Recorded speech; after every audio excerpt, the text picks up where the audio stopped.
বহুরূপী মানুষ আছে, বহুরূপী মন। কেঁদেছি কত নীরবে, কেউ নেই আজ আমার পাশে।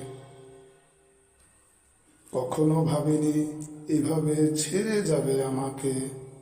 হঠাৎ করে চলে গেলে আমায় একা করে।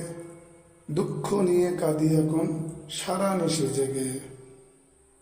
মানুষের সময় বদলায়, কষ্টের মাঝে থাকলে ভালোবাসা হার মানে টাকারই কাছে। কবি শামসুর বলে, ভালোবাসা ছিল আমার কাছে, ছিল না শুধু অর্থ যে। তাই তো পর হয়ে গেলে ওগো পিয়ারে। আমার চ্যানেলটিকে সবাই সাবস্ক্রাইব করুন, বেশি বেশি লাইক করুন। পরবর্তী কবিতা আপডেট পেতে আমার সঙ্গে থাকুন। আসসালামু আলাইকুম। সবাই ভালো থাকুন, সুস্থ থাকুন এই কামনা করি।